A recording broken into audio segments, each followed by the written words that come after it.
Fala, meu povo! Caraca, cara, The Handmaid's Tale. Tá demais, hein? Eu vi alguns comentários já antes, enfim, antes de gravar o vídeo, entre o momento que eu vi o episódio e gravei esse vídeo. Porque vocês terminaram o episódio e já foram direto no vídeo anterior falar várias coisas, né? E, enfim, obrigada, inclusive. Obrigado pela consideração. Por vir conversar com a gente quando termina o episódio. A ideia é que o review saia sempre na quinta, tá? Hoje, especificamente, a gente teve um atraso. Como é que fala aquelas empresas falam? Hoje...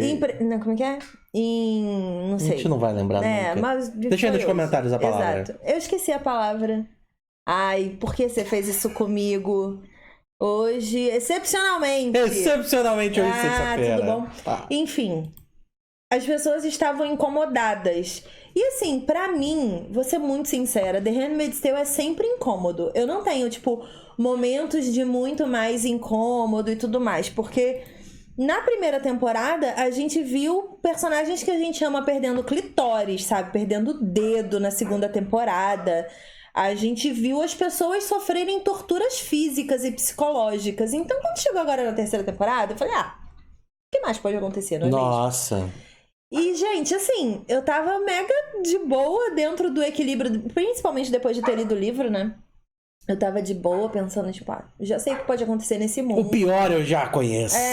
Mas não, né? Não. Por quê, né? Eu já me incomodou a parada de tampar a boca. Então, eu tava estranhando. Quando começou o episódio, eu estranhei um pouquinho isso. Porque, assim, o contexto do episódio... De um modo geral, a história pra mim tá um pouco esquisita. Sim. Vou ser muito sincera, porque a June, ela tá na casa de outro comandante, mas o Fred continua pegando ela emprestada e tá ok. Mas é um empréstimo político. Político, exatamente. Então, eu já acho isso meio esquisito, assim. Socialmente falando, pensando na estrutura de Gilead, de como os comandantes são respeitados e como... eu entendo que as Ayers são objetos sexuais e que elas estão ali para procriar, ponto. Eu entendo isso, elas não são uma pessoa. Isso. Elas são objetos. Só que me incomoda, desde o episódio anterior, a relação que está sendo feita entre a June, a Serena e o Fred. É como se eles estivessem entrando num modo doentio de relacionamento, os três. Eu fiquei com essa sensação... Mas só entre eles, porque quem tá fora desse relacionamento não enxerga dessa forma. Então, mas eu acho que a Rita meio que alcança. A Rita meio que entende já, porque como ela passou muito tempo sozinha com a Serena, na casa da mãe da Serena, ela meio que se aproximou. Tanto que quando a June fala pra ela assim, o que tá acontecendo com a Serena? Ela falou, cara, ela sente saudade da criança. Ela já compreende. A Rita já alcançou o coração da Serena e acha que existe vida ali dentro. Caraca, que bizarro. Então eu acho que é uma tortura num nível psicológico que você aceita como vida normal, né? Pois é, mas eu acho que não há opção de não encarar como vida normal. É porque pra gente que tá de fora é muito cômodo julgar e ao mesmo tempo muito covarde julgar quem tá lá dentro daquela vida. No caso do Gilead Luke... é estranho. Sim, Gilead é estranho. É um sistema político, religioso, enfim, muito absurdo. Não é fora da nossa realidade, existe isso, mas é muito absurdo. Pra gente, pra nossa vida. Por isso que eu falo que é cômodo e covarde ao mesmo tempo. A gente ficar daqui de fora falando, Serena, não presta. Fred, chato, hein? Não, Enfim, eu vou falar isso ao longo do review, mas tem vários micro momentos ali na série que ela dá um pequeno tapa de realidade na nossa cara, principalmente na cara de quem insiste em estereotipar as pessoas dentro de Gilead. Várias coisinhas aconteceram nesse episódio. E aí eles vão pra Washington, né? A grande premissa do episódio é essa. E é bizarro, né? Porque dá pra perceber o quanto eles são interiorizados, assim. Eles são do interior dos Estados Unidos e aí agora eles vão para a cidade grande. E aí eles vão viajar. E aí eles ficam felizes de estar naquele lugar novo e moderno e diferentão. E as pessoas são diferentes, têm uma postura diferente. É que nem você viajar, muito mal comparando, quando você mora muito tempo num lugar e você viaja para outro. Sim. Né? Ou de uma metrópole para outra. Você sente uma diferença no ar, assim. As pessoas se comportam diferente. Não, e a tia Lídia, a June fala alguma coisa sobre o lugar dela andar e tudo mais. Aí a tia Lídia fala assim, não, vai pra lá você, porque aqui tem que andar no lugar certo, tem que fazer tudo certo, porque na capital eles não aceitam nada de diferente. Assim, Olha não isso. aceitam. E é como se, por exemplo, na cidade grande... Eu acho que é muito o oposto da vida real, assim, porque ali é a cidade grande. Sim. E no interior é a cidade pequena. É onde a June mora, o Fred, a Serena e tudo mais. Na vida real, a gente tem uma permissividade para ser e estar na cidade grande muito maior do que no interior. Existe isso de você, por exemplo, ter as músicas mais novas estão bombando na capital. Você tem, por exemplo, alguns avanços tanto de colégio quanto sociais mesmo, de aceitação, igualdade e tudo mais nas capitais. E nos interiores vai ficando cada vez mais conservador e cada vez mais tradicionalzinho, fugindo um pouco do moderno. Ali é o contrário. Eles enxergam como se na capital o moderno fosse o mais conservador possível. E no interior existe uma permissividade por ser do interior. Você percebeu que a escada rolante, existe uma escada para as tias e para as martas e para as aias. E uma escada para as esposas. Tem uma parede e depois dessa parede tem 3 escadas para os homens. Para os homens, A sociedade é majoritariamente masculina ali no caso, né? Bizarro, cara. Mas assim, é tudo bizarro. Não é majoritariamente masculina, é mais pra mostrar soberania mesmo. Porque teoricamente, naquela sociedade, você tem mais mulheres do que homens, já que profissionais ali, tanto do sexo para procriar quanto para cuidar das casas, é de mulheres, Exato. né? E as tias também, enfim, são protetoras e são mulheres. Mas eles chegam ali porque o Fred continua na maluquice dele de fazer esses fakes comerciais para mandar pro exterior, pro Canadá, para tentar trazer a Nicole de volta para ele. Mais uma vez. Eu vou ficar repetindo isso a cada episódio. Eu acho que a série está tentando fazer a gente pensar que as coisas estão sendo controladas pelo Fred e por Gilead ali. Sim. Quando na real mesmo, quem tá no controle ali é a Serena. E quem botou essa ideia na cabeça da Serena foi a June. Que ela falou, trabalha por trás dos panos, como a gente já fez antes. Aí ela interiorizou isso. Mas você acha que a Serena tá fazendo isso pra ter a revolução lá na frente, ou ela é, tipo, ruim mesmo? Então... Ela assumiu o poder pra ela e é isso. Eu acho que ela vai surpreender a gente... Positivamente? Positivamente. Eu acho que a série vai nos surpreender positivamente. E que para as coisas funcionarem do jeito que ela tá planejando, ela precisa enganar o Fred, a June, todo o sistema, e aí fazer com que realmente tudo se mova, porque, cara, eles estão se mudando para Washington. Sim. Teoricamente, né? Teoricamente. Se nada der errado ali no finalzinho, porque só por ela ter ficado em pé 1 segundo a mais... As coisas já tremeram na base. Tá tudo muito melindroso. Então, essa foi uma sensação que eu tive, assim. Tá todo mundo...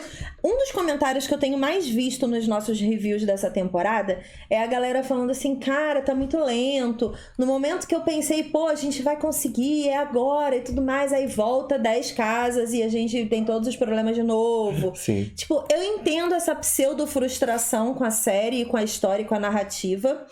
Só que é o que eu tava pensando, assim, no momento que eu tava vendo esse episódio especificamente, eu cheguei à seguinte conclusão. O livro, ele entrega uma história que não foi apresentada na série. Você tem elementos do livro que estão sendo salpicados pela série. A gente não sabe se o final vai ser exatamente como no do livro, se o futuro de Gilead vai ser exatamente como no do livro. A gente não sabe nada disso. O que a gente sabe é que tem alguns elementos, alguns estereótipos, algumas alegorias que são salpicadas pela série. Uma coisa a gente tem certeza. vai ter que entregar uma revolução e vai ter que entregar uma queda de Gilead, senão espectadores do mundo inteiro vão infartar no final dessa série. Não tô nem falando no final da 3ª temporada, porque eu acho que essa série vai ter pelo menos 5 temporadas. Porque ela é muito lucrativa e é uma história muito relevante. Então eu não acho que, principalmente agora, com o governo Trump ali ativo nos Estados Unidos, não acho que eles vão dar as costas pra The Handmaid's Tale nem por um decreto, gente. Isso continua, ó. Enquanto Trump estiver no poder, aquela ali é o maior grito de resistência americana que existe. Então, vai continuar acontecendo. Por isso, eles não podem entregar uma revolução e uma queda de Gilead agora. Eles precisam explorar ao longo da história todas as piores narrativas e ideologias de dentro de Gilead. Todos os acontecimentos mais esdrúxulos daqueles personagens. Porque eles precisam estender a série. Isso Exatamente. é fato.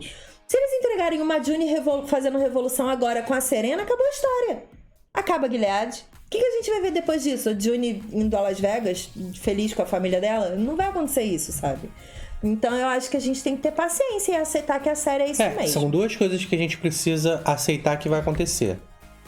Vai aceitar um enfraquecimento de Gilead. Sim. Por uma próxima temporada, aceitar uma resposta massiva de Gilead. Sim, também. Para ter um final, talvez não o final de Gilead, mas talvez o final dos Waterford e da June na última temporada. Tá? Porque eles três, os 3 núcleos ali, os quatro, né, principais, que é a June, o Fred, a Serena e a tia Lídia, os 4 são muito premiados. A Elizabeth Moss, ela já se mostrou muito conservadora. Ela é produtora executiva da série e ela já se mostrou muito conservadora. Ela tá explorando, assim, gente, se no livro, vou dar um exemplo aqui. Se no livro a gente tem uma frase assim: June olha pra uma parede e lembra de quando a mãe dela falou que aquela parede era azul. No livro a gente tem uma frase assim, por exemplo. Não tem, mas por exemplo tem. Na série, isso vira 20 minutos. Porque ela pega essa frase e ela desdobra. Em que momento a mãe dela disse pra ela que era azul? Em qual contexto? Qual contexto? O que como que ela quis se dizer? Sentia. Exatamente. É porque, assim, é uma série de ver a cara da June reprimida. Reprimida. Tanto no passado quanto no presente. É sempre ela tentando falar, tentando se explorar, tentando se conhecer e alguma coisa botava lá pra baixo. E aí, o elemento da gente de conexão com a nossa realidade sempre foi o Canadá e o passado da June. Porque a gente falava, cara, ela tem essa liberdade aqui. Na verdade, nunca teve. Ela sempre contrariou o posicionamento feminista da mãe. Na verdade, não deveria. Ela sempre contrariou o posicionamento revoltado com lideranças religiosas da mãe. Não deveria. É aquilo ali que ia meio que dando tapas na nossa cara de realidade. Da mesma forma que as histórias do Canadá. E formando a personalidade da personagem principal. Sabe? E do Canadá também. Porque mostrava, por exemplo, como é um país livre que tá do lado de um país em guerra, de um país completamente diferente. E não pode fazer nada. E que ele não pode fazer nada, mas que ele aceita refugiados, desde que as pessoas digam que, se voltar pro país delas, elas estão correndo risco de vida. Então, é muito contraditório, porque isso existe na vida real. Isso. Tem países, por exemplo, a Síria passou por isso recentemente. Então, é muito palpável pra gente ver esse tipo de referência. Só que nesse episódio, a gente teve uma inclusão de uma nova realidade ali. Foi escolhido um país para atuar como partido neutro entre Gilead e o Canadá na disputa pela Nicole. E esse país é a Suíça. Ai, o mundo é muito clichê, né? Aí, eles mas o mundo não mudou. Não mudou, Só os Estados Unidos mudou. É, mesma bosta. Tá tudo igual. Distopia. A Suíça continua falando, gente, não tem nada a ver com isso, mas se quiser me chamar por rolê, estamos aí. Ela é essa pessoa, né? Não, se é pra mandar, porque é esse o posicionamento dela. Sim. Ela tá se colocando numa posição ali de decidir uma guerra. Uma guerra, sim. Mas porque ela é neutra, sempre. Desde que o mundo é mundo. Não vai fazer diferença pra ela. Não. E aí existe toda uma influência de interesse político ali. Sim. Porque estamos falando de antigos Estados Unidos. Exato. Um país, o país mais rico do mundo. Que perdeu. E essas riquezas continuam ali dentro. Sim. Mas aí, a grande questão da Suíça e da comitiva que tá ali, do comitê que tá ali, é descobrir qual é o tamanho do poder de Gilead de fato e como funcionam as coisas ali dentro. Desde que teve o golpe político e econômico nos Estados Unidos, Gilead se fechou para o mundo porque não existe tecnologia ali mais utilizada, não existe internet, não existe comunicação, não existe nada. E eles são considerados uma das maiores forças militares da atualidade, daquela atualidade ali de Gilead. Então, o mundo tem medo de Gilead e eles não sabem o que podem fazer porque eles não sabem qual é o tamanho do poder militar de Gilead e de como as coisas funcionam ali de fato para eles intervirem. E isso é um recado muito direto a qualquer governo que queira se distanciar, por exemplo, de um órgão como a ONU.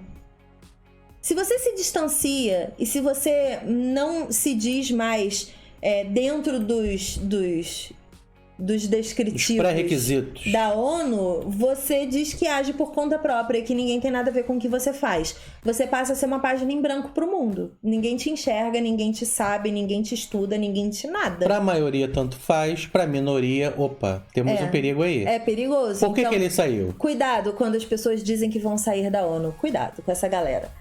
Mas é muito bizarro você ver ali dentro como que a Suíça faz. Ela chega ali e fala assim, gente, eu preciso entender como é que as coisas funcionam aqui dentro. Achei extremamente ousado da parte deles querer falar com a June sozinha e dela aí mesmo do tipo, hahaha. E ela já chegar do tipo, ó, vim aqui pra fazer uma treta com vocês, vamos combinar aqui um negócio, fazer Tira essas pessoas da sala. Exatamente. E aí a verdade é essa. Já chegou cheia de decisão aí ali. Eles retornaram com as fitas, ou seja, o Luke tá trabalhando em parceria com eles ali. Não com eles teoricamente, mas passou pro governo do Canadá. Exato. E o governo do Canadá passou pra... Exato, existe uma tratativa, até porque no momento que o Luke fica sabendo que eles estão tentando levar a Nicole de volta, é a única arma que ele tem na mão, é a fita da June, então ele usa. Do tipo, ó, ela tá fazendo o que tá fazendo pra sobreviver, ela quer que a criança fique comigo. Isso é um ponto positivo pra criança ficar no Canadá. Só que existe um poder político muito grande de Gilead ali que eles têm medo também. Então tem que ir com calma. E é bizarro porque, assim, a June tá desesperada. Ela tá ali o tempo todo lutando pela própria sobrevivência. Sim. Né? Porque ela tem uma missão pra cumprir. Não é sobreviver pra ficar vivo, é sobreviver pra salvar a Ana. Ana? Hannah. Você falou Ana. Aí, depois disso, depois que eles jogam a fita no colo dela e falam, ó, a gente sabe da fita, a gente sabe onde ouviu a fita que você falou, quer saber quem é o Nick, quer saber onde é que ele tá, aí a gente já sabe que ele tá indo pra guerra, então traz informação pra gente. Isso é muita sujeira já ali. Quando eu cheguei, os suíços falando isso, eu falei, pô, peraí. Por que eles estão falando desse jeito com ela? Tipo, se não ajudar a gente não tem o que fazer. É uma troca. Se eles, teoricamente, estão numa causa humanitária, isso não é ser neutro. Não, mas eles não estão numa causa... Isso é pensar neles mesmos. Não, eles não estão numa causa humanitária. Eles são um partido neutro. Eles precisam tratar exatamente igual os dois lados pra tomar uma decisão. Mas eu enxergava... Não tem sentimento envolvido. Eu enxergava como uma causa humanitária pensando na Nicole. Não é. Não, mas não existe causa humanitária ali. É política. Foi o que o Nick falou pra ela. O Nick, né, que a gente descobriu várias coisas sobre ele nesse episódio, mas o Nick falou isso pra June, tipo, cara, eles têm a própria agenda deles, sabe? Eles são políticos. Não existe essa de que eles estão tentando te ajudar, não existe acordo. Não, mas eu fui ludibriado que nem a June. Que nem a June, né? Porque eu jurava que eles estavam ali pela Nicole. Claro que não. Pra descobrir. Eles estão cagando pra Nicole. Eles estão se importando com o mundo. Eles são um partido neutro que nesse momento está pensando no mundo. E aí a gente descobriu nesse papo, enfim, que rolou depois do Nick com eles e tudo mais, que o Nick é um dos responsáveis hoje por tudo que tem ali, por Gilead, pela existência daquela ordem que existe ali hoje. Ele é um dos comandantes mais respeitados hoje em dia. E a June fala, tipo, cara, ele era um motorista. O que aconteceu com ele, sabe? Mas a gente também não sabe qual é o peso do olho. Porque, além de motorista, ele era um olho. Sim. E a gente já tinha visto ele conversar com o comandante alta patente que explodiu. Ele sempre esteve por trás da treta. Só que isso não isenta este jovem rapaz insuportável de se apaixonar pela June e de tentar ajudar. Exato. Porque eu já vi que teve gente comentando assim, gente, mas não faz sentido ele ser do mal na história se ele já tentou ajudar a Juni pra fugir. Faz sentido, se ele especificamente se apaixonou pela Juni. Ele pode continuar sendo demônio dentro da série apaixonado pela Juni, por que não? E ele é apaixonado mesmo, ainda é apaixonado. Ele realmente gosta dela. Ela que é idiota. E aí, fica todo mundo shippando o Nick com o Juni não sei há quantos milhões de anos, e eu falando, gente, não faz sentido. Esse homem claramente não é confiável. Estava escrito na cara dele, naquela pinta dele ali, que ele não era confiável. Tinha cara de vilão. Com essa pinta, não gosto né? dele, não gosto de Nick. Eu reclamo de tudo de Nick. Não gosto do cabelo do Nick, da cara do Nick, do olho do Nick, de nada do Nick. Acho Nick chato e insuportável desde o começo. Não confio em nenhum candango de Gilead, gente. Tem o cromossomo Y, não confio. O que é Nick subindo no palco quando o Fred mandou ele subir e ele passando a mão na mão dela. Sem encosta. Eu cheguei a estremelicar. Ai, você é muito bonita. Vá, não. Ih, some daqui. Tem o ranço de Nick. Eu acho que o Fred é muito mais honesto, porque ele é ruim descaradamente. Acabou. É aquilo, ele é ruim mesmo. Acabou. Mas enfim, aí o Fred tá lá manipulando tudo que tá acontecendo pra tentar chamar a atenção do mundo e se fazer de coitadinho. Mas ele é trouxa. Então. Caraca, o Fred é muito trouxa, porque ele foi manipulado pela Serena. Eu não acho que ele seja trouxa. Aí que tá. Ele, no casal, nunca foi a pessoa mais forte. Isso. Quando a gente viu na segunda temporada flashbacks da vida deles no passado, a Serena era a mulher forte da relação. Sim. Ele era um trouxa idiota que nem sabia escrever, sabia. Ela que ficava revisando os textos dele, que ele não sabia. Dele, ele não sabia fazer nada, não sabia pensar, não sabia ler, não sabia escrever, não sabia nada, era um idiota. A Serena era a estudiosa, a pessoa que idealizava algo incrível. E isso é um ponto muito importante nesse episódio, porque a gente vê a relação dos dois. Ele faz tudo por ela. Ela tá no lixo, ela tá no chão, ela tá destruída e ele sabe que sozinho, sem ela, ele não consegue. Exato. E ele tá fazendo de tudo pra trazer ela pro lado dele de novo. Ele tá se dobrando pra ela. Tá ótimo. Ela percebeu que ela tem poder sobre ele. Ela percebeu agora que ela tem poder sobre ele, que ela pode fazer o que ela quiser. Sim. Então ela está usando disso. Óbvio que existe o lado sentimental da Serena, mas ela está utilizando dessa força que ela tem de manipulação. Ela era estudiosa. Ela era escritora. Se tem uma coisa que ela sabe fazer é manipular com palavras. E ela está fazendo isso com ele. Então, mas eu acho que, pelos comentários que eu andei vendo, eu acho que pelo menos a galera que vê os nossos vídeos não tá percebendo essa manipulação. Mas eu acho que é ok não perceber essa manipulação, porque todo mundo pode se decepcionar no final de The Handmaid's Tale. Quem tá confiando muito na Serena e quem tá confiando muito de que vai estar tudo certo, pode se decepcionar. E quem não tá confiando na Serena e acha que vai tudo, enfim, acontecer da forma mais previsível e vilanesca possível, também pode se decepcionar. E eu acho que isso faz parte das nossas vivências do dia a dia. Às vezes a gente tem uma empatia que vai além do comum de ver alguém fazendo alguma coisa ruim e antes de julgar tentar entender essa pessoa. É empatia isso, é pessoal. Então eu acho que qualquer interpretação que se tenha de The Handmaid's Tale, essa interpretação reflete a sua forma de lidar com o mundo. E ela não vai ser igual. Cada um vai enxergar de uma forma diferente. Eu acho que The Handmaid's Tale é sensível por isso, porque ela mexe com a nossa forma de viver. Com a nossa forma de encarar as outras pessoas. Tá, eu quero ir pra cena... Isso, dos comandantes, jogando sinuca. Então, antes disso. Quando eles chegam lá na casa do comandante, aliás, maravilhosas aquisições para a série. Que elenco, Brasil! Que elenco! Estamos tendo dinheiro ainda na Hulu. Opa, traga mais dinheiro. Quando eles chegam lá na casa do comandante da capital... E a Serena vê aquele monte de criança e a Juni fica... Tipo, quando ela vê o nenenzinho, ela acha fofo. Sim. A Juni, ela faz cara de, olha que fofo o nenenzinho. Mas depois entra, tipo, 35 crianças. E aí ela enlouquece. Ela faz cara de, meu Deus do céu, o que tá acontecendo? Eu acho que a manipulação dela baqueou aí. Como assim? Eu acho que ela tinha um plano. A Juni? A Serena. Ah, tá. De manipular todo mundo, que era esse plano que eu falei antes. Nesse momento que ela viu uma casa cheia de criança, ela ficou baqueada. Então, sabe qual sensação eu tive? De zoológico.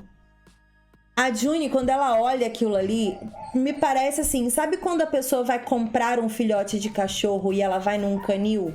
que tem um monte de cachorro fofo de raça pra ser vendido. É assim que eu enxerguei aquilo ali, aquela cena. É a mesma sensação. Eu detesto canil que vende cachorro, tá? Nenhum dos nossos cachorros é comprado, é tudo adotado. Mas cada um faz o que quer da vida. Essa é a minha opção de nunca comprar. Mas quando eu vejo um canil, um criadouro que comercializa bichinhos e filhotinhos, eu tenho uma sensação ruim com isso dali. Quando eu vi isso em The Handmaid's Tale, dessas crianças entrando e cada uma de uma cor, tem uma ali que é negra, tem uma que é branca, tem uma que é indiana, sabe? Ali, então, são filhos de mulheres diferentes ali que foram tiradas das suas mães pra eles cuidarem. Eu falei, gente, isso é igual o filhotinho de criadouro. E aí a June fazendo aquela cara de horrorizada e de repente ela sai e fecha a porta e elas estão ali dentro brincando com filhotinhos. Eu fiquei, gente, isso é tipo um zoológico, sabe? Que eles estão ali brincando com filhotinhos criados em cativeiro como se fosse uma coisa normal. Não é normal! Caraca, é filhotinho de gente. É filhotinho de gente, comercializado, sabe? Não é normal, não é saudável, não é... E quando elas estão subindo a escada, ela e a Rita vira e fala assim, nossa, você já tinha visto tantos assim? Eles falam tantos assim. É tipo quantas televisões você tem em casa, sabe? Você chegar na casa de alguém muito rico, que tem muita televisão em casa, e você fica... Nossa, você já tinha visto uma casa com 20 televisões? Eu nunca tinha visto. Tipo, é isso, sabe? Você já tinha visto uma casa com tantos assim? Eu não, já tinha visto no máximo 3. Eu fiquei, para, gente! Que isso que tá acontecendo? Eu me senti mal. Aquela cena ali me fez fisicamente mal. Eu já tava embrulhada. Quando a June entra no quarto e entra off George e ela tá com a boca grampeada e a June sente ânsia de vômito, eu senti junto com ela essa ânsia de vômito. Eu falei, o que é isso? Caraca, e é bizarro porque na hora, inevitavelmente, você pensa em todas as aias que passaram por elas e todas tinham um negócio. Exato. Ou seja, todas estão grampeadas. Todas estão grampeadas. E num segundo momento depois disso, de discussão entre a June e a Serena falou, eu devia ter optado pelos grampos quando você botou o pé dentro de casa. E a June não é uma falado, eu tinha que ter deixado você queimar quando eu tive oportunidade, porque a gente não é de levar desaforo pra casa não, gente. A gente prega a nossa boca, mas a gente fala o que pensa. Ara, me deixa. Até pregar eu vou falar. Até pregar, porque enquanto não pregar na minha boca eu tô falando. Mas é bizarro porque eu pensei que era algo da capital, mas não é. É normal. É normal. Só que no interior as pessoas costumam não fazer. Tipo, existe na lei, né? Tipo, está ali nas regras de Você pode Gilead. optar por grampear a boca da sua aia. Essa cena me chamou muito a atenção, essa cena inicial, óbvio. Aí depois tem a cena insuportável da June beijando o Nick, qualquer coisa. Aí a gente tem a cena, por exemplo, do comandante... Essa cena da June beijando o Nick, qualquer coisa, é a June tentando, convencendo da forma que ela sabe. Exatamente como ela tentou fazer com o Joseph lá. Com o comandante Joseph. Que ela chegou e falou, conversou e sorriu e blá blá. Mas não é a forma que ela sabe. Pra quem lê o livro, existe o parênteses que justifica isso que ela faz. Ela fala, chega no livro, no início, ela tem um pensamento que eu não sei se ela já teve na série, porque na minha cabeça tá tudo misturado hoje em dia. Mas ela tem um pensamento no livro que é muito legal, que ela fala que durante muitos anos as mulheres utilizaram seus corpos para seduzir os homens. E hoje elas são obrigadas a andar daquele jeito ali exatamente para não criar tentações. Porque é uma sociedade livre de tentações com muitas regras de relacionamento. Só que se você quiser ganhar alguma coisa, essa moeda ainda é válida. A moeda da tentação ainda é válida. E a tentação hoje diminuiu pra, tipo, uma canela, um tornozelo, assim. Um cabelo solto. Um cabelo solto, alguma coisa assim. Isso não é a realidade de vários países do Oriente hoje em dia? O mundo inteiro, não é nem muitos países. Então, assim, é muito louco você ver que essa moeda de troca é uma moeda que, óbvio, diminui a mulher e tudo mais, porque ela se objetifica. Só que quem tá do outro lado vai ou te matar ou te entender. Você só tem essas duas opções. Não existe o vai ficar tudo de boa. E com o Nick, no caso, não tem como ele matar. Não tem. Ele é perdidamente apaixonado. Exato. Então ela utiliza do recurso que tem, né? Vamos falar sobre a mesa de sinuca? Então, aí depois tem a cena da mesa de sinuca, que os dois comandantes, o George e o Fred, eles estão jogando sinuca ali, estão conversando, e o George falando, quero que você venha morar na capital, mimimi, qualquer coisa, altos comandos e nananã. E o Fred tá se achando ali, né? Se inflando, se achando super comandante melhor. Burro de novo. Tá sendo manipulado por migalha. Mas ele é burro. O Fred é um ser humano burro. Bem burro. Na essência, ele é burro. Sabe alguém que é maltratado na empresa? Aí burro. O chefe chega pra ele e fala assim... Tô pensando em aumentar teu cargo, hein? Burro. Aí ele fala, opa, então eu vou trabalhar o triplo. Burro. Aí ele tá lá jogando a sinuquinha com o comandante, com o George e tudo mais. Aí George passa a mão nele. George dá em cima de Fred. Eu não sei se todo mundo reparou. Mas reassista a cena porque é muito tô dando em cima de você. Nós temos ali um micro exemplo, um micro universo pequenininho assim, da hipocrisia masculina no mundo. É assim que acontece. Existe essa hipocrisia em todos os lugares da vida que a gente vive. Os homens, eles têm uma limitação e uma fragilidade com a masculinidade deles que eles não conseguem se permitir. Então eles criam restrições para que dentro das restrições eles vivam da forma que eles querem sem ser julgados. Porque eles não podem se expor o tempo inteiro. É um absurdo e é hipócrita. Essa cena me irrita num grau. Mas mais uma vez, é o Fred... Se vendendo tudo que ele tem. Ele não tem nada. Ele é uma pessoa vazia. Nesse momento ele tem o corpício dele. Não tem nem mais isso, porque ele deu. O corpício tem. Cara, ele deu pra George agora o corpício dele. Não deu, aí. Não. Vai dar. Mas vai. Vai dar o corpício inteiro. E aí é aí que eu vou, cara, comemorar e falar assim: seu hipócrita, tu tem que ficar deitado de braçado as pernas no chuveiro. Que... Fred tem que sofrer. Mas é só sentimento ruim que eu tenho pra essa pessoa, cara. Mas ele tem que sofrer. Então, mas eu acho que o Fred tem que sofrer de forma inteligente, porque ele é muito burro. Eu acho que ele tem que ser manipulado pela Serena, ele tem que ser manipulado pelo George, ele tem que ser manipulado pela June, ele tem que ser manipulado pelo Nick. Eu acho que ele tem que ser manipulado por todo mundo para ele ser o exemplo do idiota que persegue a ambição e não consegue enxergar o mundo do jeito que ele é. Ele é o retrato disso. É o retrato do idiota ambicioso. É o corrupto. O corrupto idiota ambicioso. Mas eles vão lá tomar o chazinho e ali acontece uma das cenas mais impactantes nesse episódio em termos de relacionamento. O Fred tá brincando com a Serena, pedindo açúcar e tudo mais, e ele tá vivendo aquele momento de brincar com crianças de uma forma muito leve e ingênua. Ele realmente está. Quando ela levanta o açucareiro assim e ele vê o dedo dela, e ele fica abaladíssimo quando ele vê a falta do dedo dela. Ele olha pra falta do dedo e ele fica desconcertado, porque aquilo ali é culpa dele. Ele tem na frente dele uma mulher forte que ele precisa, e ele machucou essa mulher. E ele sabe que ela é mais forte que ele. Então ela é uma arma poderosa contra ele e ele sabe disso. E fora o fato que ela tá usando aliança, né? Tipo, independente... Ela sabe, ela sabe. Ela é a pessoa que sabe jogar o jogo. Ele não, ele é idiota. Beleza, dali a gente tem duas cenas que eu quero comentar, que são as cenas das gravações. A primeira, quando eles estão ali, enfim, orando, que tem aquela cena com a asa e tudo mais. E a segunda cena, que foi aquela cena famosíssima, que foi aberta pra imprensa internacional assistir. Aliás, Hulu me convide, nunca pedi nada da vida. Eu nem sei o que eu faço se eu assisto uma cena de The Handmaid's Tale pessoalmente sendo gravada, gente. Eu acho que eu levanto e falo, viva a revolução! Desesperada. Não sei nem lidar, eu não tenho nem roupa pra ir ver um episódio de The Handmaid's Tale ao vivo. Mas... só não pode ser vermelho.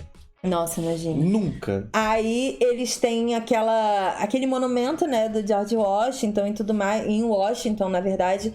E aí tá lá aquele monumento do Lincoln que tá quebrado, e tem uma cruz que foi levantada ali gigantesca, que tem um monte de aia.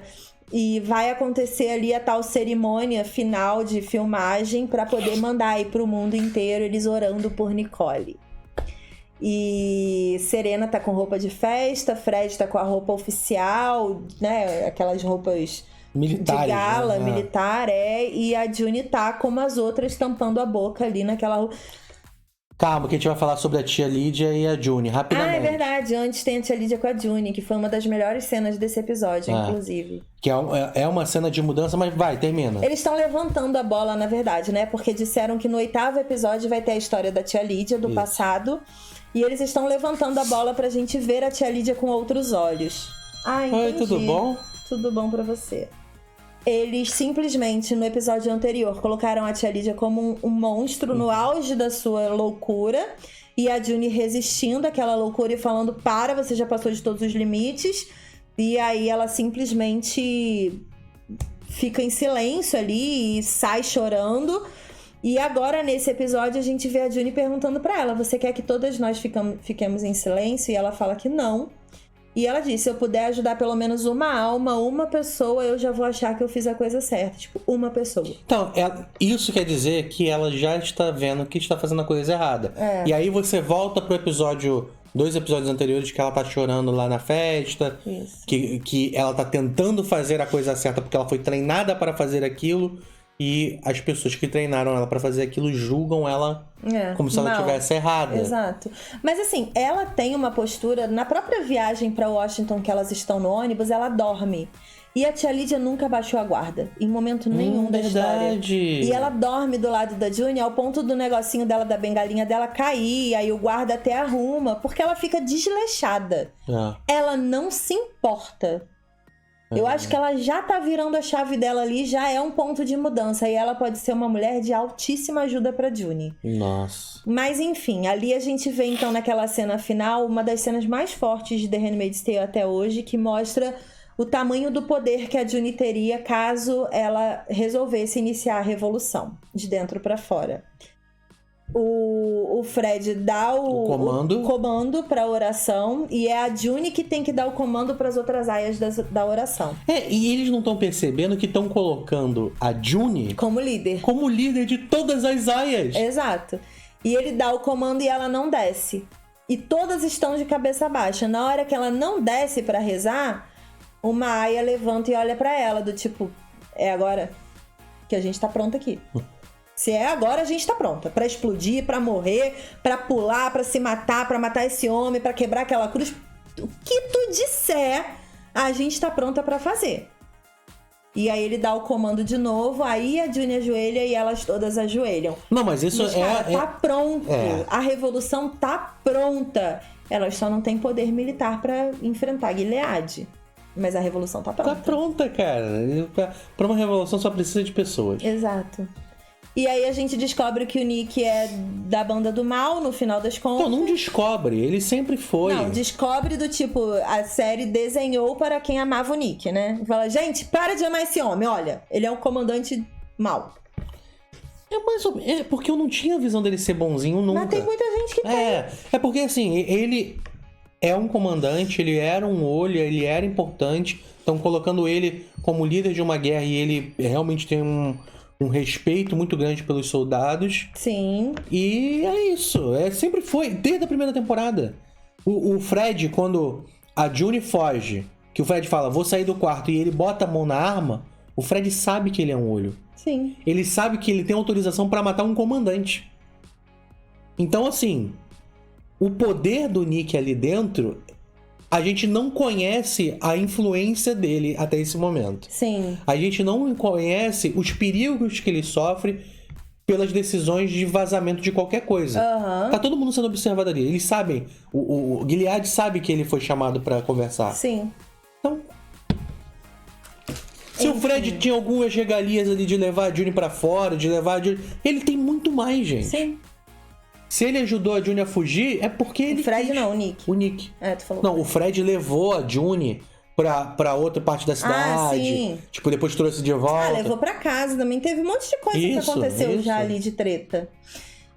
A gente falou demais dessa vez. Muito. Foi um episódio muito tenso. Como eu prometi na semana passada, passamos agora do 6º episódio, que passamos da metade da temporada. Quero chegar no 8º.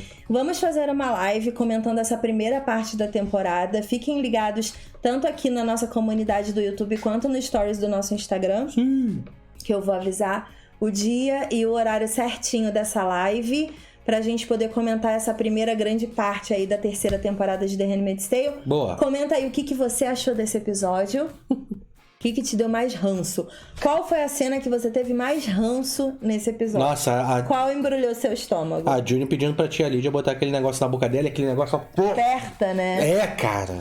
Comenta aí que eu quero saber a sua opinião. Obrigada pela paciência aguardando o nosso vídeo do 6º episódio. Beijo e até a próxima. Tchau. Tchau.